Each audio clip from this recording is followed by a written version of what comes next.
மீசான் டைம் நேர்களை நிகழ்ச்சிக்குள் என்பது வரவேற்றுக் கொள்கிறோம். அமெரிக்கா ஈரான் இடையேயான பேச்சுவார்த்தை ஜெனீவாவில் ஆரம்பித்த வேகத்திலே நின்று போன மர்மம் தான் என்ன? ஈரானிய தூதுக்குழு பேச்சுவார்த்தையில் கலந்து கொள்ளாவிட்டால் நாடு திரும்பி போக மாட்டார்கள் என அமெரிக்க ஜனாதிபதி அதிரடியான மிரட்டல். ஈரானுடைய முடக்கப்பட்ட $6 பில்லியன் அமெரிக்க பொறுமதியான நிதி ஈரானிடம் கையளிப்பு. யுரேனியம் செறிவூட்டல் எமது உரிமை என அதிரடியாக ஈரான் அறிவிப்பு என்ற பல்வேறு செய்திகள் தான் இன்றைய பதிவு. வாங்க வீடியோக்குள்ள போகலாம், விரிவாக பார்க்கலாம். மிக பெரும் பதட்டத்துக்கு மத்தியிலும் பல்வேறு எச்சரிக்கைக்கு மத்தியிலும் அமெரிக்கா ஈரான் இடையேயான பேச்சுவார்த்தை ஜெனீவாவில் நேற்றைய தினம் ஆரம்பிக்கப்பட்ட வேகத்திலே அது அதிரடியாக நின்று போன சம்பவமும் பதிவாகி இருக்கு. பெரும் பதட்டத்தையும் அதிர்ச்சியையும் உலக அரங்கில் ஏற்படுத்தியிருக்கு. பேச்சுவார்த்தை தொடங்கியது அதே வேகத்தில் எதனால நின்று போனது என்ற பல்வேறு விடயங்கள் இப்போது மிக பெரும் பேசுபொருளாக மாறியிருக்கு. ஒட்டுமொத்தமாக நாட்டரப்பு பேச்சுவார்த்தைகளாகத்தான் இது இடம்பெற இருந்திருக்குது. முதற்கட்டமாக 80 நிமிடங்கள் இந்த பேச்சுவார்த்தை நடந்தேறியிருக்கிறது. இந்த பேச்சுவார்த்தை எது குறித்ததாக அமைந்திருந்தது, என்ன விடயங்களை உள்ளடக்கி இருந்தது அப்படின்னு கேட்டீங்கன்னா, அமெரிக்கா ஈரான் இடையேயான புரிந்துணர்வு ஒப்பந்தம் கைச்சாத்திடப்பட்டிருக்கு. அந்த ஒப்பந்தத்தில் இருக்கின்ற விடயங்களை இரு நாடுகளுமே எவ்வாறு நடைமுறைப்படுத்துவது என்பது குறித்த பேச்சுவார்த்தை தான் அது. முதற்கட்ட பேச்சுவார்த்தையில ஈரான் தரப்புல சொல்லப்பட்ட விஷயங்கள் என்ன அப்படின்னு பாத்தீங்கன்னா, தடை விதிக்கப்பட்டிருக்கின்ற ஈரானுடைய எண்ணெய் வியாபாரத்துக்கு, எண்ணெய் விற்பனைக்கு உடனடியாக அந்த தடைகளை நீக்கி வழிவகுக்கணும் அப்படின்ற ஒரு விஷயமும், முடக்கப்பட்ட நிதியங்களை உடனடியாக விடுவிக்கணும், அதுபோக லெபனான்ல பூரணமான அமைதி திரும்பணும் அப்படின்னு 3 விடயங்களை கோரிக்கையாக முன் வச்சிருக்கிறாங்க. அதுக்கு நாங்க அமெரிக்கா உடனடியாக கட்டாரில் முடக்கப்பட்ட ஈரானுடைய $6 பில்லியன் அமெரிக்க நிதியத்தை உடனடியாக விடுவிப்பதற்கான ஆவணங்களை ஈரானுடைய ஜனாதிபதி மசூதிடம் ஒப்படைச்சிருக்கிறாங்க. அந்த ஆவணங்களை எல்லாம் நேற்றைய தினம் ஊடகங்களுக்கு அவர் காட்சிப்படுத்தி இருந்தாரு. அந்த இடத்துல ஈரானுடைய ஜனாதிபதி என்ன வகையான விடயங்களை வலியுறுத்தினார் அப்படின்னு கேட்டீங்கன்னா, யுரேனியம் செறிவூட்டல் என்பது எமது உரிமை, அதை எதற்காக நாங்கள் விட்டுக் கொடுக்க மாட்டோம் அப்படின்ற ஒரு விஷயத்த சொல்லி இருந்தாங்க. அமெரிக்க தரப்புல என்ன விஷயங்களை முன் வச்சாங்க அப்படின்னு கேட்டீங்கன்னா, இஸ்ரேலும் அமெரிக்காவும் இணைந்து ஈரான் மீது மேற்கொண்ட தாக்குதல்ல அணு உலைகள் மீதும் தாக்குதல் நடத்தப்பட்டது. அவைகள் என்ன நிலையில இருக்குது அப்படின்னு ஒரு விஷயத்தை ஆய்வு செய்வதற்கும் பார்வையிடுவதற்கும் ஐநாவினுடைய ஆய்வாளர்களுக்கு ஈரான் அழைப்பு விடுக்கணும், அதுக்கான அனுமதியை கொடுக்கணும், அவைகளை காட்டணும் அப்படின்னு ஒரு நிபந்தனையையும், அதுபோக இதற்கு நிகராக ஈரானின் முடக்கப்பட்ட சொத்துக்களை ஒரு தொகையை விடுதலை செய்வதான ஒரு டிமாண்டையும் அமெரிக்கா முன் வச்சது. ஈரான் தரப்புல என்ன சொன்னாங்க அப்படின்னு கேட்டீங்கன்னா, உள்ளவாரது ஆய்வு செய்யறது, ஆராயிறது அதெல்லாம் ஒரு பக்கம் இருக்கட்டுமே, முதல்ல தெற்கு லெபனான்ல அமைதியை கொண்டு வாங்க, இஸ்ரேலை கட்டி போடுங்க, இஸ்ரேலை எச்சரிக்கை, அதுல பூரணமான ஒரு அமைதி திரும்பாத வரை இதுக்கு மேல பேச்சுவார்த்தை கிடையாது அப்படின்னு சொல்லி அறுதியும் உறுதியமாக சொல்லிட்டாங்க. தெற்கு லெபனான்ல அமைதி என்பதனுடைய அர்த்தம் என்ன தெரியுமா? யுத்த நிறுத்தம் மட்டுமல்ல, உடனடியாக ஆக்கிரமிக்கப்பட்ட நிலங்கள்ல இருந்து இஸ்ரேலிய ராணுவம் வாபஸ் பெறணும் அப்படின்ற ஒரு நிபந்தனையும் கோடிட்டு காட்டினாங்க. இன்னொரு பேச்சுவார்த்தை முடிகிறதோட ஈரானுடைய அரசு தொலைக்காட்சிகள் எவ்வகையான செய்தியை வெளியிட்டது அப்படின்னு கேட்டீங்கன்னா, இத்தோடு பேச்சுவார்த்தை நின்று போனது, இதுக்கு மேல் பேச்சுவார்த்தை தொடராது என்ற ஒரு அறிவிப்பை விட்டாங்க. அதுக்கு நாங்க பேச்சுவார்த்தையில் இருந்த ஈரானிய தூதுக்குழு அங்கிருந்து உடனடியாக கிளம்பிட்டாங்க. மிகப்பெரிய ஒரு எதிர்பார்ப்போட அமெரிக்க ஜனாதிபதி தூதுவர் குழுவை அனுப்பியிருந்தாங்க. ஆனா இடைநடுவே இந்த ஒரு பேச்சுவார்த்தை நின்று போனதற்கு பிற்பாடு கடுப்பான அமெரிக்க ஜனாதிபதி இதுவரைக்கும் கடந்த காலங்களில் இஸ்ரேலை மிரட்டியவர் அதிரடியாக ஈரானை மிரட்ட ஆரம்பிச்சாரு. ஈரான் ஹோர்முஸ் ஜலசந்தியை மூடினால் நிச்சயமாக ஈரானுடைய தூதுக்குழு நாடு திரும்பி போக மாட்டாங்க அப்படின்ற ஒரு மிரட்டலை விட்டது மட்டுமல்லாம, ஹோர்முஸ் ஜலசந்தியை கட்டுப்படுத்தும் திறன் தமக்கு இருப்பதாகவும், அதை கட்டுப்படுத்தி அதுல வருவாய் ஈட்டுகின்ற அளவுக்கு அதனூடாக பயணிக்கின்ற 20% எண்ணெயை கையகப்படுத்துவதாகவும் மிரட்டலை விட்டிருந்தாரு. இதுல ஈரான் தொழில் செய்ய முடியாது, பணம் சம்பாதிக்க முடியாத ஒரு சூழ்நிலையை உருவாக்கும் அப்படின்னு சொல்லிட்டு பேச்சுவார்த்தை மேசையில ஈரான் உறுதியான வாக்குறுதிகளை தராவிட்டால் கடந்த வாரம் எவ்வகையான தாக்குதலை நடத்தினோமோ அதே தாக்குதலை ஈரான் மீது நடத்துவோம் அப்படின்ற ஒரு மிரட்டலையும் விட்டிருந்தாரு. ஹிஸ்புல்லாக்களை ஈரான் கட்டுப்படுத்திக் கொள்ளணும், அவ்வாறு கட்டுப்படுத்தாவிட்டால் ஹிஸ்புல்லாக்களுடைய விவகாரத்தை சிரியாவிடம் ஒப்படைப்போம், சிரியாவுடைய அதிபருக்கு அதற்கான அதிகாரத்தை கொடுப்போம் அப்படின்னு ஒரு மிரட்டலை விட்டிருக்கிறாரு.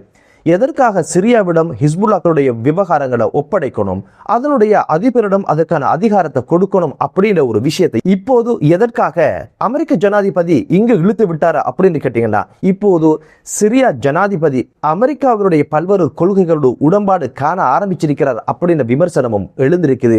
இஸ்ரேலுடன் பல பாதுகாப்பு ஒப்பந்தங்களை எல்லா பிரச்சனைகளுக்குமான தீர்வாக பல ஒப்பந்தங்களையும் செய்திருக்கிறார் என்பதனால இந்த ஒரு இடத்துல சிரியாவினுடைய அதிபரை அமெரிக்க ஜனாதிபதி உள்ள இழுத்து விட்டிருக்கிறாரு. இப்போது ஒரு விஷயம் தெரியுது தெளிவாக, தன்னால் முடியாத காரியத்தை மத்திய கிழக்கு நாடுகளுக்குள்ள இருக்கின்ற தமக்கு நேசமான நாடுகளை வச்சு காய் நகர்த்தி அந்த நாடுகளையும் சுக்குநூறாக்குகின்ற, அந்த நாடுகளையும் யுத்த களங்களாக மாற்றுகின்ற ஒரு காரியத்தை செய்ய ஆரம்பிச்சிருக்காங்க. இந்த ஒரு விஷயம் ஈரானுக்கு புரிஞ்சு கொண்டா என்ன பண்ணும் அப்படின்னு கேட்டீங்கன்னா, உங்களோட ஸ்டோரியை பார்க்கறதுக்கு முன்னால 2 ஏவுகணையை சிரியாவின் பக்கம் ஏவி அவங்களையும் மிரட்ட ஆரம்பிச்சிருவாங்க. இப்படியான பிரித்தாலும் தந்திரோபாயத்தை தான் எப்போதுமே அமெரிக்கா கைக்கொள்ளும்.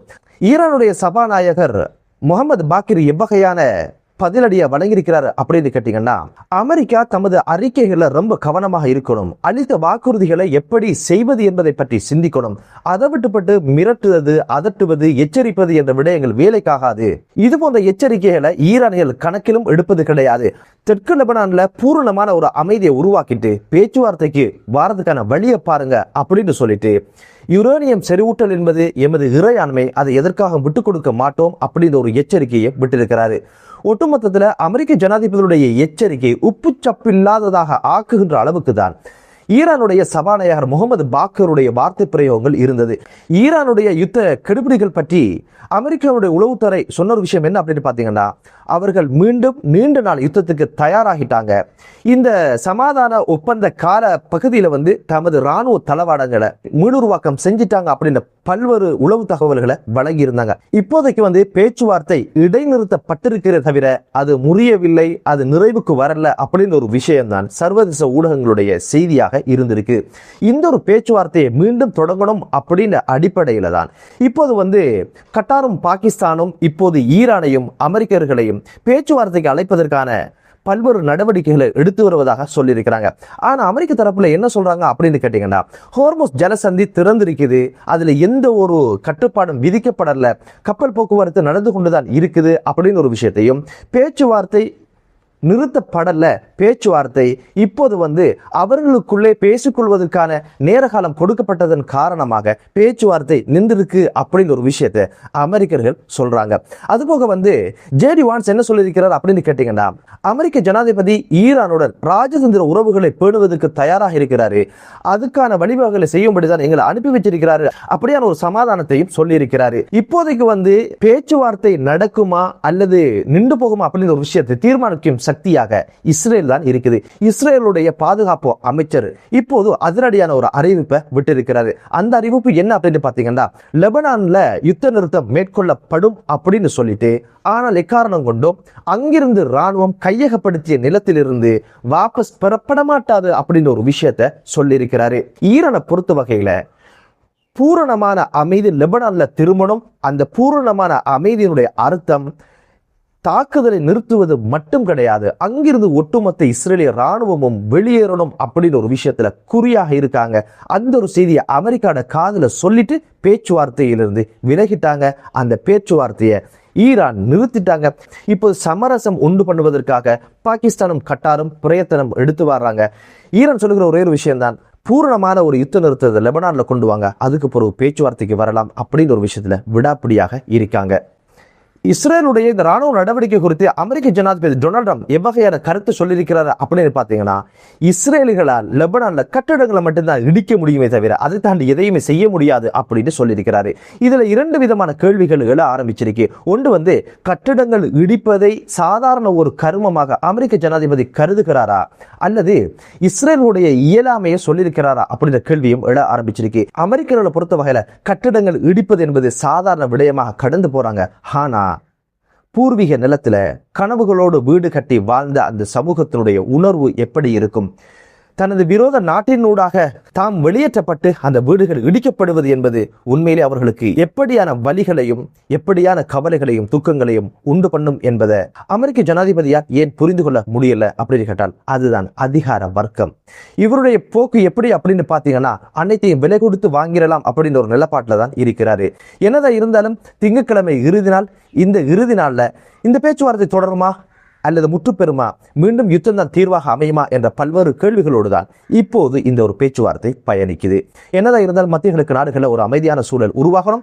அந்த அமைதியான சூழல் உருவாவதும் அமைதியான சூழல் மீண்டும் யுத்த களமாக மாறுவதற்குமான துரும்புச்சீட்டாக இப்போது இருக்கிற ஒரு விஷயம்தான் இஸ்ரேலுடைய நடவடிக்கை. என்னதான் இருந்தாலும் மத்திய கிழக்கு நாடுகளில் ஒரு அமைதியான ஒரு சூழல் உருவாகட்டும் என்று கூறி மற்றொரு காணொலியிலே உங்கள் அனைவரையும் சந்திக்கும் வரை விடைபெறுகிறேன். நன்றி.